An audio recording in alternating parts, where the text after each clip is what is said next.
नमस्कार मित्रांनो, तुमच्यासाठी घेऊन आले स्पर्धा परीक्षा दृष्टिकोनातून महत्त्वपूर्ण एक्झाम्पल. ते एक्झाम्पल असणारे अपूर्णांकावरती. अपूर्णांकाला इंग्लिश मध्ये आपण म्हणत असतो फ्रॅक्शन. ते पण आपल्याला स्टिकच्या सहाय्याने एक्झाम्पल सोडवायचे. जे एक्झाम्पल दिलेले ते आपल्याला TCS 2022 च्या परीक्षेत विचारले गेलेले. एक्झाम्पल बघा काय दिलेले.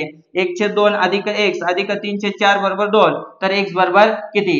तर बघा विद्यार्थी मित्रांनो, 1/2 जशा तसा लिहिला, अधिक काय लिहिला आपण 3/4 अधिक x बरोबर काय लिहिला 2. तिरकस गुणाकार करा. 4 1 4 अधिक 3 दुणे किती येणार आहे 6 आणि 4 दुणे किती होणार आहे 8 अधिक 1 जसेच्या तसा बरोबर 2. यांची बेरीज केली किती मिळणार आहे आपल्याला 10 छेद किती असणार आहे 8 अधिक x बरोबर किती असणार आहे 2. आता बघा विद्यार्थी मित्रांनो, हा x आपण जसेच तसा ठेवला.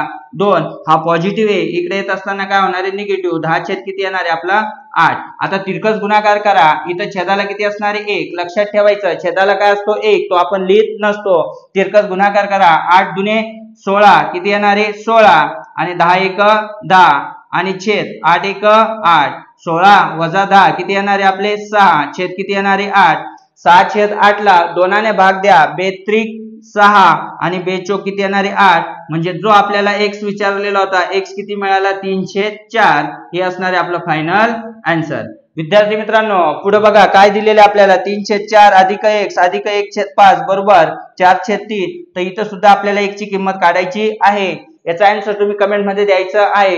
विद्यार्थी मित्रांनो, जर व्हिडिओ आवडल्यास व्हिडिओला लाईक करायचे, शेअर करायचे. जय महाराष्ट्र.